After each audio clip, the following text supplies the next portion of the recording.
नमस्कार, India TV देख रहे हैं आप और आपका बहुत बहुत स्वागत है। आपके साथ मैं हुसैन रिजवी और स्टूडियो में है मेरी सहयोगी मीनाक्षी जोशी।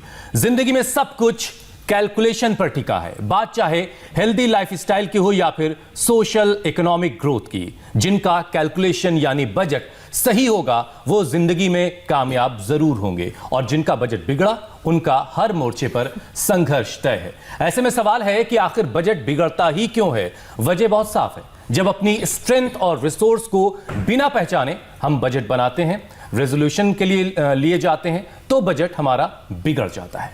बहुत अच्छे से एक्सप्लेन किया आपने हुसैन, आपने सही कहा, बजट बहुत जरूरी है। कोरोना की वजह से हम सबने भयावह मंजर देखा, कष्ट और मौतें देखी। हालांकि इस आपदा को हमने अवसर में भी तब्दील किया। देश को कोरोना से बचाने के लिए हमने अपने दम पर दो मेड इन इंडिया वैक्सीन बना ली। जरूरत है ऐसे ही देश को आगे ले जाने की, मोर्चा हेल्थ का हो या फिर वेल्थ का हो, ऐसे ही तरक्की करते रहने की। जब हम लोकल फॉर ग्लोबल बनाएंगे, लोकल को ग्लोबल बनाएंगे, इसके लिए हम वोकल हो जाएंगे, तब कहीं जाकर स्वदेशी के संकल्प से भारत आत्मनिर्भर बनेगा। बिल्कुल सही बात है मीनाक्षी, और पिछले 10 महीने से स्वामी रामदेव भी हमें यही सिखा रहे हैं, यही बता रहे हैं।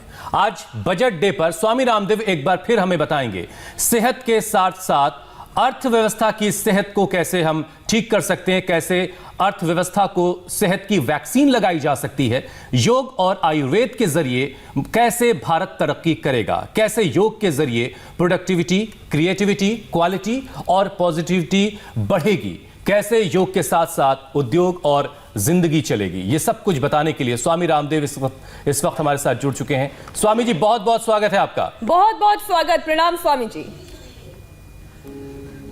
बहुत बहुत अभिनंदन है आपका। और आज ये भी जानेंगे कि स्वामी जी आपकी क्या उम्मीदें हैं बजट से।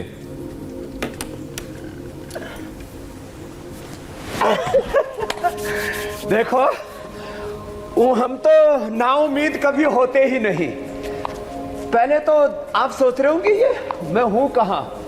ये करीब 40-50 हजार टन जहां पर जड़ी बूटियां हैं, ऐसे योग और कर्मयोग के उद्योग से, जो उद्यमिता से, जो बहुत बड़ा स्वदेशी से स्वावलंबी आत्मनिर्भर भारत का हमने प्रयोग किया है जी।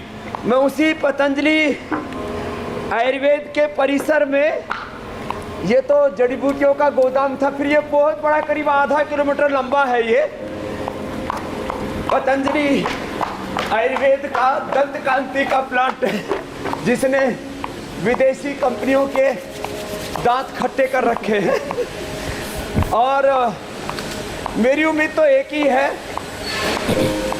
कि इस देश को स्वावलंबी आत्मनिर्भर बनाने की दिशा में जरूर सरकार कुछ बड़े कदम उठाएगी और हम अपने आंखों से, आपके सामने अपने हाथों से वह आत्मनिर्भर, वह स्वावलंबी भारत देखना चाहते हैं। बिल्कुल बिल्कुल, जो हर दिशा से पूरी दुनिया में सबसे उन्नत हो। बिल्कुल। और इसके लिए आज हम यहाँ राष्ट्र निर्माण के मंदिर हैं, हमारी फैक्ट्रियां, तो दुनिया का सबसे बड़ा। अच्छा स्वामी जी, प्रधानमंत्री नरेंद्र मोदी ने भी ये कहा था कि ग्रामीण अर्थव्यवस्था अगर सुदृढ़ होगी और अगर हम कृषि क्षेत्र के साथ साथ ग्रामीण अर्थव्यवस्था को और बेहतर बनाएंगे, क्योंकि ग्रामीणों से तो हमारी इतनी सारी जड़ी बूटियां आती है, वहां का जैविक, ये सब हमारी इन टोटल इंक्लूसिव ग्रोथ को बल दे सकता है।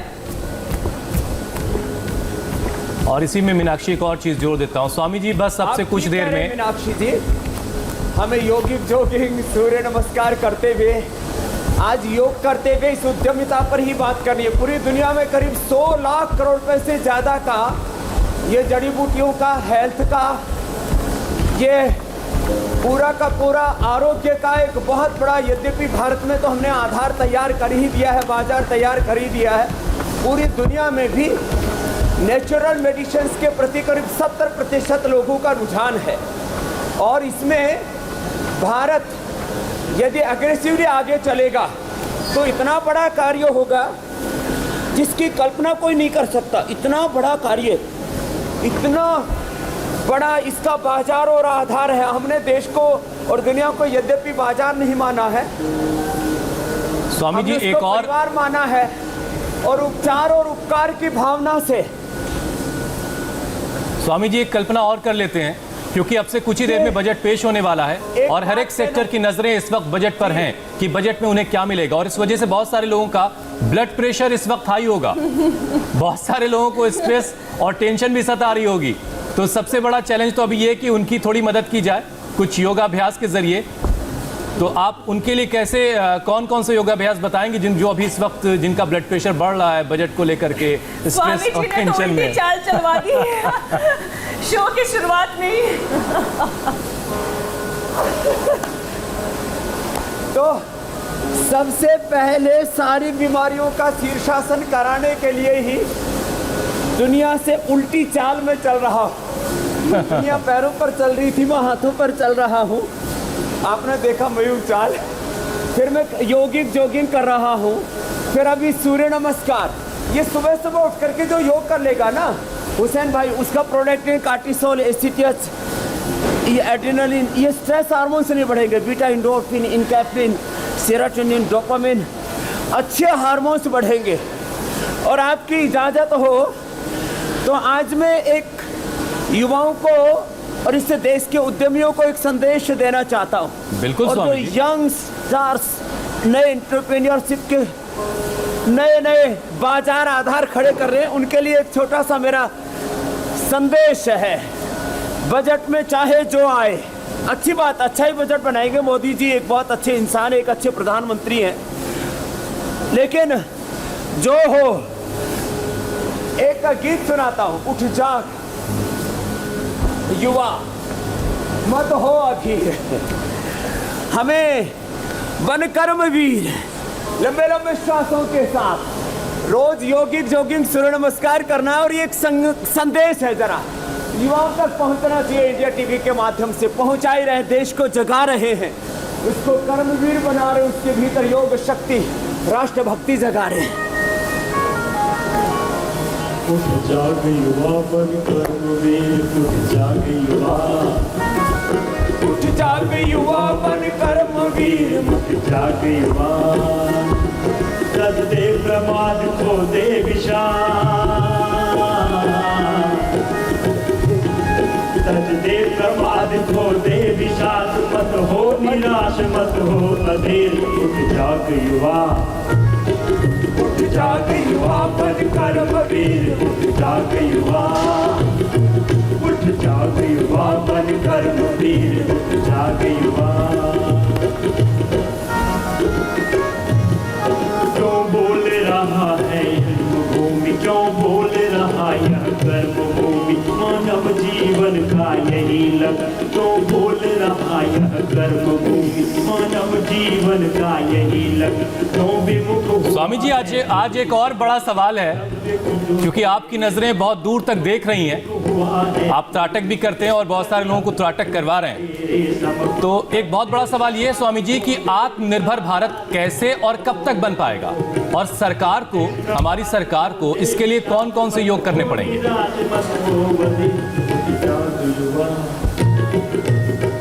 तो हमने ये जागरण गीत के साथ शुरुआत की है। जी जी जी। हुसैन भाई कि सबको कर्मवीर बनना, कर्म ही धर्म है, कर्म ही पूजा है। और सुबह सुबह योग कर लेंगे और कर्म योग करेंगे तो उद्योग तो अपने आप खड़े हो जाएंगे हुसैन भाई। और योग कर्म योग से ही दुनिया का सबसे बड़ा स्वदेशी उद्योग आत्म भारत की प्रेरणा के साथ पतंजलि ने खड़ा किया है।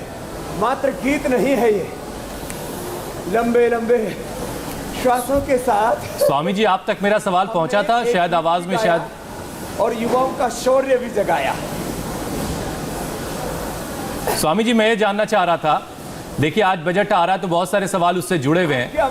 तो एक सवाल आत्मनिर्भर भारत को लेकर के भी है कि हम कब तक आत्मनिर्भर पूरी तरह से बन पाएंगे, कैसे और कब तक, और सरकार को, जो हमारी सरकार है, उसे इसके लिए कौन कौन से योग करने पड़ेंगे?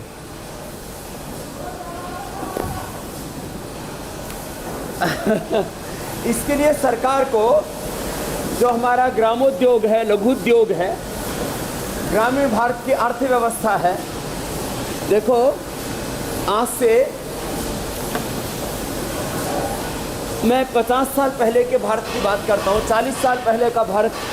उस समय तो मैं भी बड़ा हो गया था, तब मैंने देखा था कि किस तरह से ये इंडस्ट्रियलाइजेशन का दौर पूरी दुनिया में चल रहा था।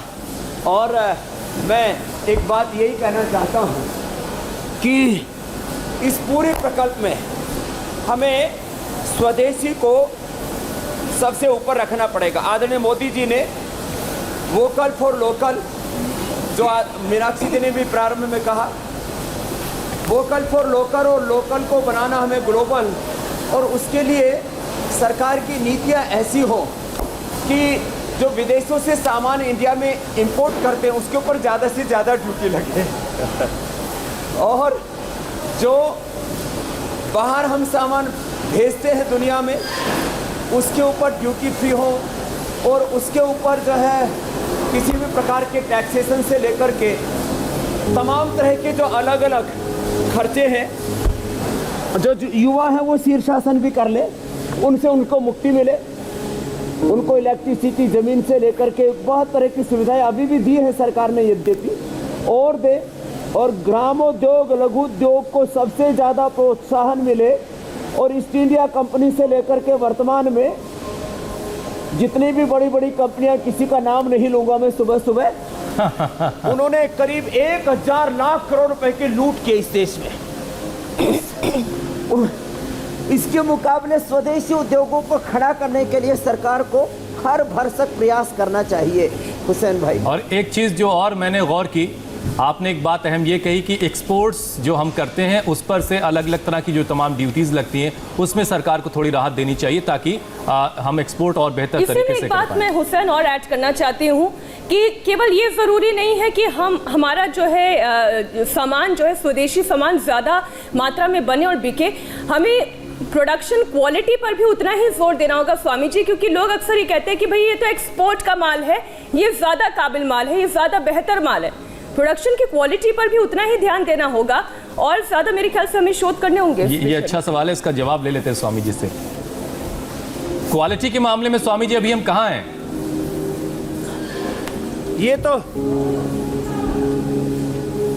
ये बहुत ज़रूरी है जो मीनाक्षी जी ने भी कहा।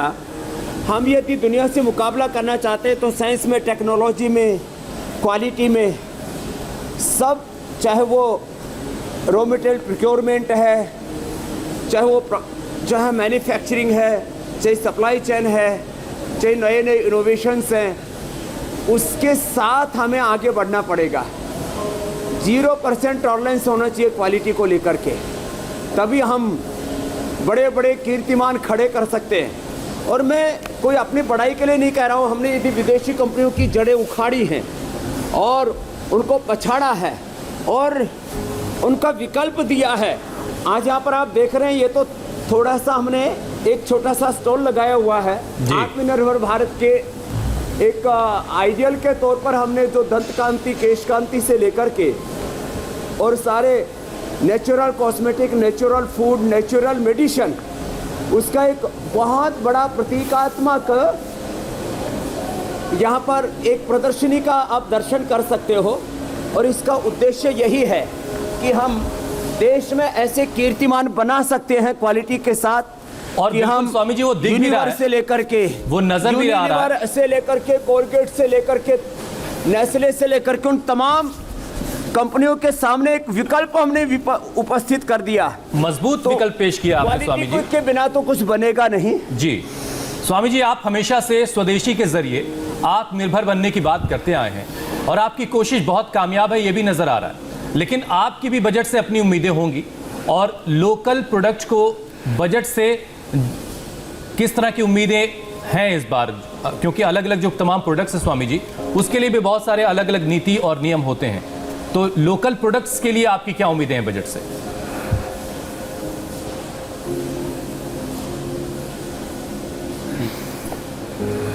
आपकी आवाज़ यद्यपि थोड़ी कम पहुंच पा रही है मुझ तक हुसैन भाई, लेकिन मैं योगाभ्यास करते करते जितना समझ पाया हूं, मैं एक बार फिर से सवाल दोहरा देता हूं स्वामी जी, तक अपनी बात को संप्रेषित कर रहा हूं। जी जी बोले स्वामी जी।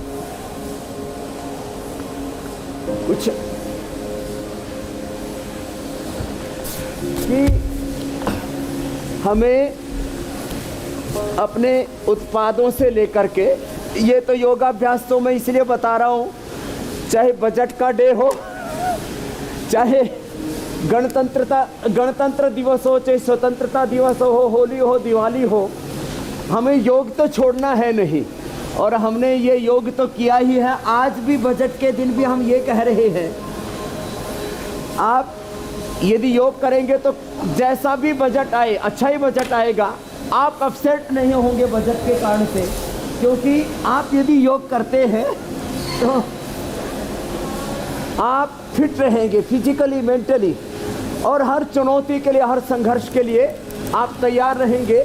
तो वो तैयारी तो मैंने उसकी नींव तो शुरू में ही डाल दी है। योगिक जोगिंग, सूर्य नमस्कार, शीर्षासन, सर्वांगासन, हलासन, ये सब करके, प्राणायाम करके। और जो आप बात कर रहे हैं कि स्वदेशी के लिए हमें क्या क्या करना पड़ेगा, तो उसके लिए अलग अलग कंपनियां पहले रिसर्च करती हैं, फिर उसके बारे में रॉ मटेरियल प्रोक्योरमेंट करती हैं, अपना डिस्ट्रीब्यूशन खड़ा करती हैं। उसके लिए बहुत लुभावने झूठे विज्ञापन, मैं कहता हूँ कुछ चीज़ों का हमें झूठ का तो कतई सहारा नहीं लेना। हाँ, लेकिन इतना ज़रूर है, आपको सच्चाई से डिगना नहीं है जरा सा भी, और अपने हित से पहले जो उपभोक्ता हैं उनका हित रखना है ध्यान में। और कम से कम 100, 200, 500 साल की सोच करके काम करो। आज हम आपके सामने यहाँ पर बैठे हुए हैं, यदि हम छोटी और ओछी सोच रखते तो ये पतंजलि का, दुनिया का सबसे बड़ा योग का, आयुर्वेद का, स्वदेशी का, आत्मनिर्भरता का, तमाम तरह के अब योग। स्वामी जी, आप तो एक मिसाल है। कभी किसी ने सोचा नहीं था कि भगवा कपड़ा पहनने वाला एक साधु संत सन्यासी इतना बड़ा व्यापार चला सकता है। तो आप तो खैर एक्सेप्शन है, आप एक मिसाल हैं बहुतों के लिए। लेकिन स्वामी जी, जो हमेशा चर्चा का विषय रहता है, चाहे वो बजट का दिन हो या ना हो, कि चीन के प्रोडक्ट्स हमारे लोकल प्रोडक्ट्स कब तक ये मार्केट में रिप्लेस कर पाएंगे, और हमारे देश की अर्थव्यवस्था को 5 ट्रिलियन इकोनॉमी बनाने में आखिर वक्त कितना लग जाएगा?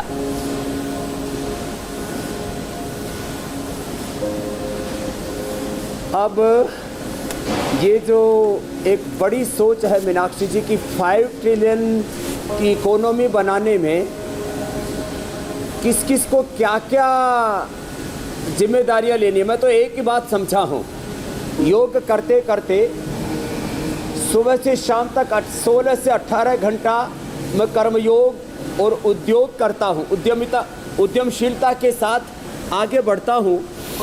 और अभी तक पतंजलि और रुचि सोया को हमने क्योंकि टेक ओवर कर लिया है, करीब 25,000 करोड़ रुपए का लगभग हमने आर्थिक योगदान दिया इस देश की समृद्धि में।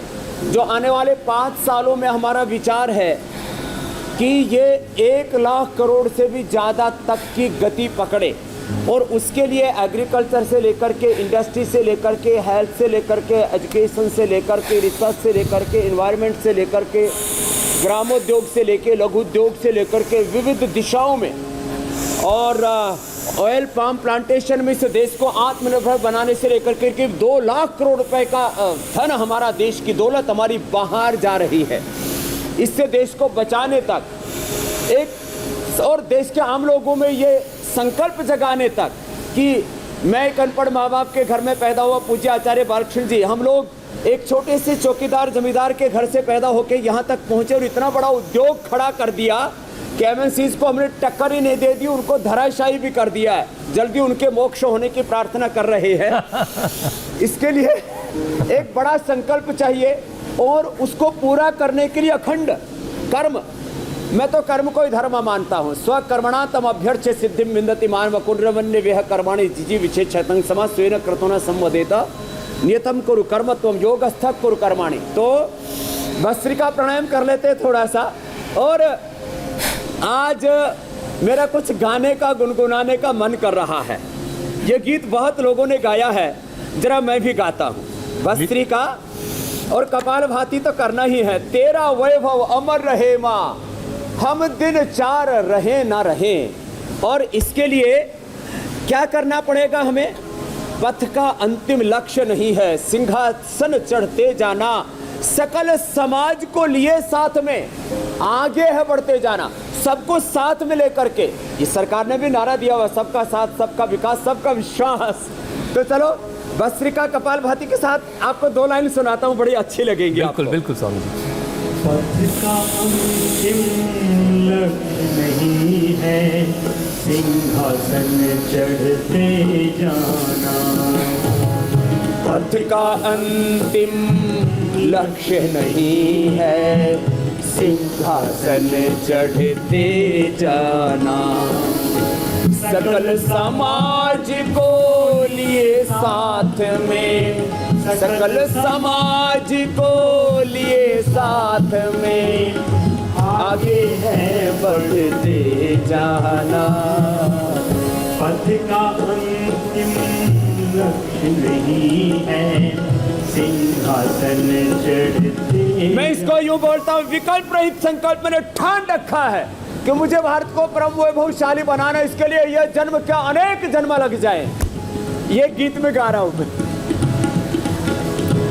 इस महान उद्देश्य प्राप्ति हित लगे भरे जीवन सारा। एक जन्म क्या स्वामी जी बार बार हो, बहुत ही सुंदर गीत है ये, लेकिन बहुत ही सुंदर बात आपने एक कही। बार बार हो इसीलिए जीवन हमारा। कर्म ही पूजा न्याय व्यवस्था, कर्म ही पूजा न्याय व्यवस्था अखिल विश्व में सरसाना।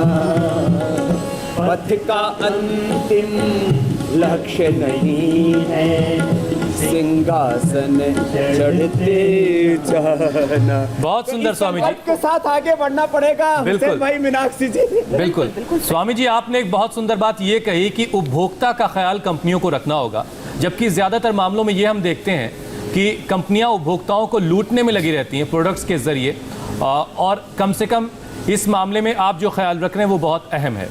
स्वामी जी, बजट का इफेक्ट मार्केट पर बहुत जल्द नजर आता है, तुरंत दिखने लगता है। बजट के बाद बहुत सारे सेक्टर्स में बूम दिखती है, तो बहुत सारे सेक्टर में सन्नाटा पसर जाता है, और आप ब्रीदिंग एक्सरसाइज शुरू भी कर चुके हैं, तो सबसे ज़्यादा आज ब्रीदिंग एक्सरसाइज करने की ज़रूरत शायद पड़ने वाली है।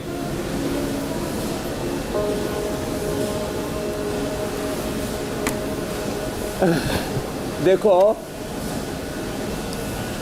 आज मैं अपने डिवाइन इंट्यूशन से ही आपकी बात सुन पा रहा हूँ।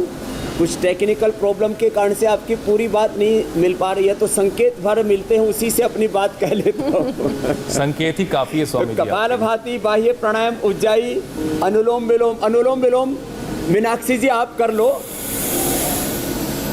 और हुसैन भाई ने जो कहा है, एक तो हमें बहकना नहीं है, प्रलोभन में नहीं आना है। उपभोक्ता तो जैसे नेता के लिए वोटर भगवान होता है, ऐसे इस बिजनेस कहो, उद्यमशीलता कहो, उद्योग के लिए तो जो उपभोक्ता है वही भगवान होता है। तो उसको अफोर्डेबल प्राइस में चीज़ें मिले, 100% प्योरिटी के साथ मिले, और सबसे बड़ी बात है, चाहे वो उस प्रोडक्ट का 10, 20, 50, 100 साल भी उपयोग करता है, तो किसी भी प्रकार से जो है उसको नुकसान ना हो कोई भी, ये उसकी जिम्मेदारी है। चाहे वो कॉस्मेटिक है, चाहे वो फूड है, चाहे वो मेडिसिन है। इसलिए मैं कहता हूँ, ये ड्रग माफिया और ये उद्योग माफिया एक बहुत बड़ा लूट तंत्र चलाते हैं यदि मूल्यों से, आदर्शों से गिर जाते हैं। तो इसलिए मैं तो सत्यमेव जयते एक सिद्धांत तो होना चाहिए कि हमें किसी भी कीमत पर, मैं कहता हूँ मैं मर सकता हूँ लेकिन मैं किसी के साथ धोखा नहीं कर सकता, ऐसे संकल्प के साथ। और मैं तो चाहता हूँ हिंदुस्तान में एक कानून बने, जो लोग मिलावट करते हैं, जो लोग उपभोक्ताओं को धोखा देते हैं, उनको आजीवन कारावास और मृत्यु दंड का प्रावधान होना चाहिए। जो छोटे छोटे बच्चों को, जो गर्भवती महिलाओं को जहरीला दूध पिलाते हैं, दूध में, घी में, मसालों में, तमाम तरह की चीज़ों में केमिकल जो है और अलग अलग प्रकार के मिलावटी चीज़ें डाल करके उनकी ज़िंदगी को जोखिम में डालते हैं, और कॉस्मेटिक के नाम पर और मेडिसिन के नाम पर भी ऐसी तबाही मची हुई है।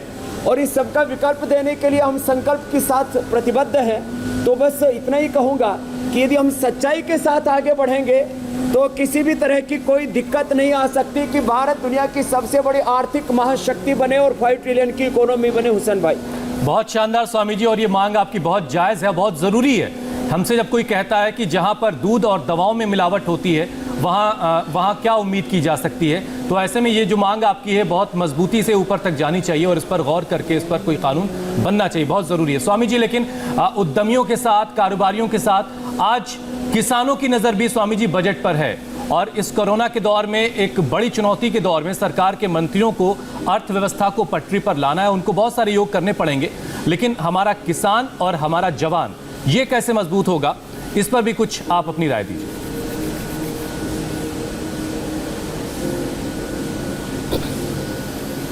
देखो, मैं आप निष्कर्ष के रूप में ऐसा कह सकता हूं कि खेती में, खेती के साथ गोपालन, पशुपालन, डेयरी और वृक्षारोपण, बायोडाइवर्सिटी होनी चाहिए एग्रीकल्चर में। खेती में बायोडाइवर्सिटी जब होगी, खेती का मूल्य पूरा मिलेगा, और प्लानिंग के साथ में जितनी जिस चीज़ की रिक्वायरमेंट है उतनी ही खेती लोग करें। और उद्योग में जितना भी हम इंपोर्ट कर रहे हैं अलग अलग देशों से, करीब जो है हम लोग 40-50 लाख करोड़ रुपए की चीज़ों से भी ज़्यादा इंपोर्ट कर लेते हैं। देश की आधी से ज़्यादा अर्थव्यवस्था पर विदेशी कंपनियों का कब्जा है। जितना भी हम इंपोर्ट करते हैं, कोशिश करें जीरो इंपोर्ट पर हम आ जाएं, वह पॉसिबल नहीं है, लेकिन न्यूनतम पर 5-10% पर आ जाएं। आज बहुत से क्षेत्रों में तो 80-90% तक हमारी विदेशों पर निर्भरता है। एक्सपोर्ट में आज 18वीं शताब्दी तक हम विश्व की आमदनी में 25% और एक्सपोर्ट में हमारी 30% भागीदारी थी। उस दिशा में देश को लाने के लिए मैन्युफैक्चरिंग से लेकर के, रिसर्च से लेकर के, इनोवेशन से लेकर के अलग अलग प्रकार की सर्विसेज, अब जैसे पूरी दुनिया में हम प्रोडक्ट एक्सपोर्ट करने के साथ योगाचारी भी एक्सपोर्ट कर सकते हैं, और पूरी दुनिया के 200 देशों में हेल्थ के नाम पर जो दवाइयाँ और तमाम तरह की चीज़ें खा करके दुनिया परेशान हो रही है, तो पूरी दुनिया को हम आरोग्य दे सकते हैं। और इसमें लाखों करोड़ रुपए भारत की इकोनॉमी के अंदर भी हम योगदान दे सकते हैं उसको बढ़ाने में।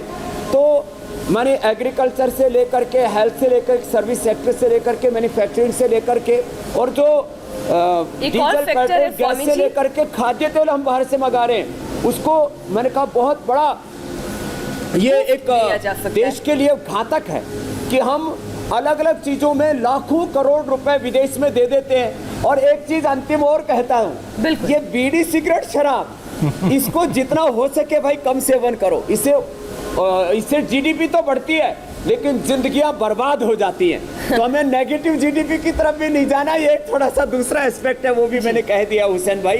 तो निश्चित रूप से आने वाले 10 सालों में, आने वाले 10 से 15 सालों में, और मैं ये खाली सपना नहीं देख रहा हूँ, मैं हकीकत होते हुए देख रहा हूँ कि 2035-40 तक भारत वर्ल्ड की सबसे बड़ी economic, political, spiritual super power बनेगा। और इस दिशा में सबको प्रयास करना है, जैसे मैं प्रयास कर रहा हूं, आप प्रयास कर रहे हैं, इंडिया टीवी प्रयास कर रहा है कि योग के साथ उद्यमिता को भी बढ़ाना है हमें सभी दिशाओं से। स्वामी जी, आपने तो 10 साल का टारगेट दिया, $5 ट्रिलियन की जो इकोनॉमी, तो बहुत जी, आपने तो 10 साल का टारगेट दिया। प्रधानमंत्री मोदी तो 27 साल का टारगेट बनाकर चल रहे हैं कि ज्यादा से ज्यादा आत्मनिर्भर भारत की दिशा में आगे बढ़ने के लिए 27 साल का टारगेट उन्होंने सेट किया। आपका तो टारगेट और जो है कम समय में हमें ये पूरा करना होगा।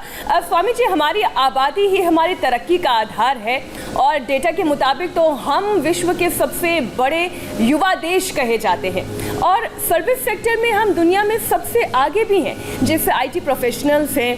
क्या उस तरह के योग ट्रेनर हमें बनाने की जरूरत है, जिसका जिक्र आपने भी किया, जो विदेशों में योग की ट्रेनिंग देकर रेवेन्यू जनरेट करने में मदद करें? स्वामी जी, मीनाक्षी ये कह रही है कि डिमांड के हिसाब से सप्लाई में थोड़ी कमी है, अभी बहुत सारे योगा ट्रेनर्स की जरूरत है दुनिया भर को। बिल्कुल, ऑटोमेटिकली रोजगार भी इससे बढ़ेगा।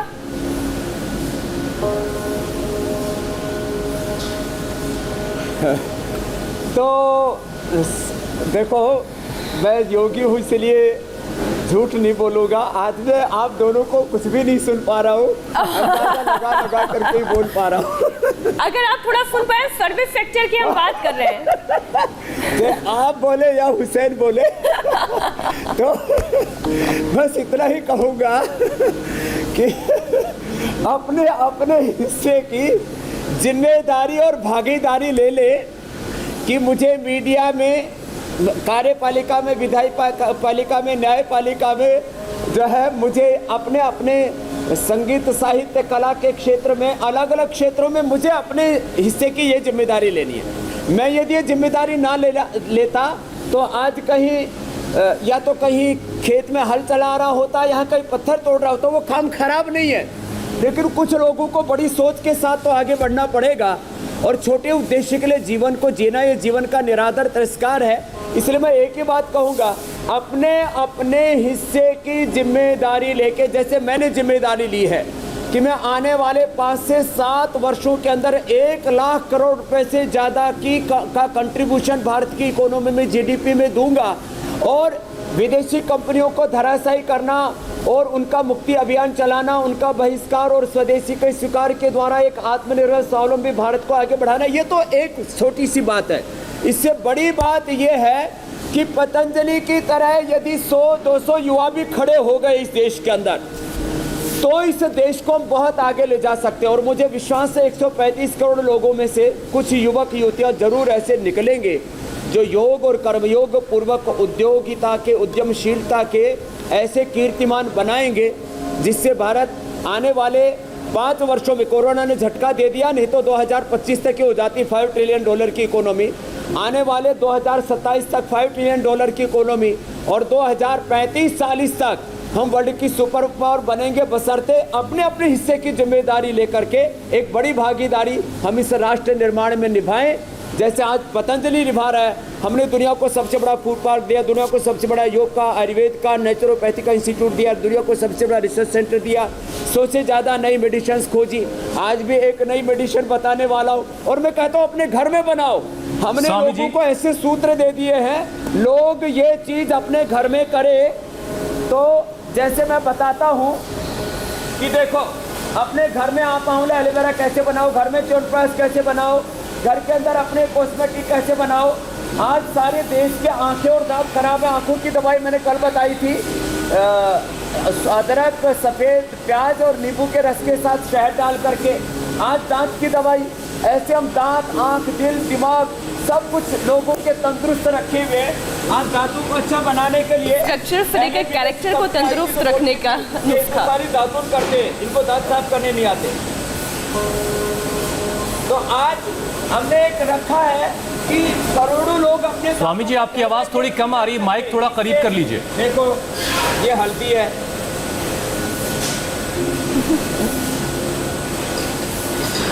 जी हुसैन भाई, ये हल्दी है। देखो हम तो, आप कई बार वो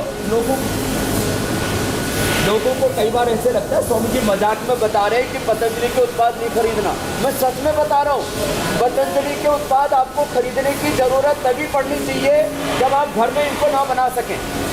अब जैसे आज हम ये देखो, आज दंत मंजन बता रहे हैं, ये बबूल, नीम और ये इसकी छाल ले ली हमने, ये छाले लेकर के और ये सारी चीज़ें, देखो ये लौंग है,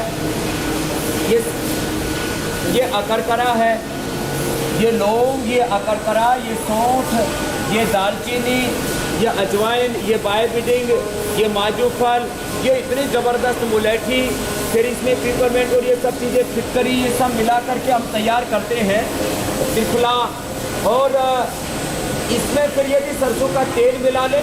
अब जैसे ये तो माजू फल और ये क्या नाम है, अब ये अकरकरा और ये तूरू, ये तो ऐसा, इसको मुंह में एक बीज भी डाल लेना तो ऐसा करंट सा लगता है और एकदम फ्रेशनेस आ जाती है। अभी मैंने एक बीज मुंह में डाला तो ऐसा करंट सा लगा। इसको डाल करके कूट करके घर में ही, आज ये मैंने मंजन का सामान बता दिया है, ऐसे ये अपने घर में चीज़ों को बना ले, कूट ले और अलग अलग लोग अलग अलग प्रकार के नए नए उत्पाद बनाएं, तो इस देश की अर्थव्यवस्था में टैक्सेशन भी जो है वो देश को आहत बोल रहे थे कि आप ही बता रहे थे जीएसटी का कलेक्शन सबसे ज़्यादा हुआ है, टैक्स भी देश को पूरा मिलेगा और देश दुनिया का मुकाबला भी कर पाएगा। आज कल का प्रोग्राम भी आप और बता दीजिए, आज शाम को तो आज बजट के साथ में कैसे, आज मैं शाम को भी लाइव रहूंगा। बिल्कुल स्वामी जी, कल क्या करना है उसको भी बता दीजिए। मैं भी लाइव रहूंगी और उसके बाद पूछूंगी जरूर आपसे कि जितनी उम्मीदें आपने अभी जताई वो उम्मीदें पूरी हुई या नहीं हुई इस बजट में। और कल क्या खास है वो भी दर्शकों को बता देते हैं। कल सुबह 7:57 पर स्वामी रामदेव से जानिए किडनी ट्रांसप्लांट, डायलिसिस से बचने के टिप्स, पथरी इन्फेक्शन की दूर होगी टेंशन, स्वामी रामदेव का किडनी स्पेशल सेशन कल सुबह 7:57 पर। किडनी से जुड़ी हर एक परेशानी कल स्वामी जी दूर करेंगे। बिल्कुल, योग और आयुर्वेद कैसे सेहत के साथ साथ देश की तरक्की में मददगार है।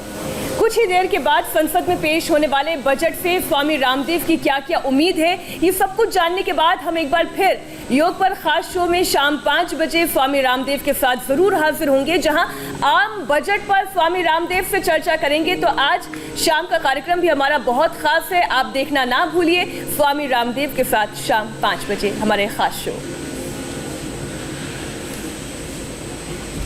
मैं अंत में मीनाक्षी जी, आपकी आवाज भी ठीक आने लगी। ऐसी संघर्षों के बाद ही सफलता मिलती है।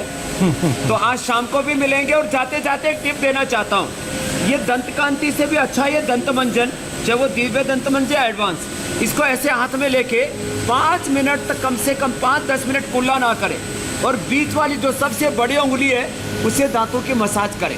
किसी भी ब्रश से ज़्यादा अच्छी भगवान ने आपको ही दे रखी है। सबको भगवान ने आत्मनिर्भर बनाया है, व्यक्ति को, पिंड को, ब्रह्मांड को। तो ऐसे हाथ से ऐसे मसाज करें और उसके बाद 5 मिनट कम से कम लगा के रखें। पायरिया 100% खत्म हो जाएगा, दांत 100 साल तक टनाटन रहेंगे, किसी तरह की दिक्कत नहीं आएगी। ये आज का टिप भी दे रहे हैं। और 5 से 10 मिनट तक कुल्ला नहीं करना ऐसे करके। अब स्वामी जी, आपके तो चेहरे पर मुस्कुराहट है, चाहे जो भी परिस्थिति हो। अब आज का बजट भी वैसा ही हो कि पूरे देशवासियों को मुस्कुराहट दे, आत्मनिर्भर भारत के लिए ये बजट साबित हो, यही उम्मीद हम करते हैं। बहुत बहुत धन्यवाद स्वामी जी। बहुत बहुत शुक्रिया स्वामी जी, बहुत बहुत धन्यवाद। यहाँ वक्त एक ब्रेक का है। ब्रेक के बाद लेकिन ब्रेक पर जाने से पहले आपको बता दें, आज वित्त मंत्री निर्मला सीतारमण मोदी सरकार का ऐसा बजट पेश करने जा रही हैं जिसका इंतजार हर किसी को। इंडिया टीवी पर इस ऐतिहासिक बजट का संपूर्ण विश्लेषण एक्सपर्ट्स पैनल के साथ होगा, इसलिए सुबह 9 बजे से देखना ना भूलिए। मोदी का बजट 2021 की सबसे बड़ी कवरेज।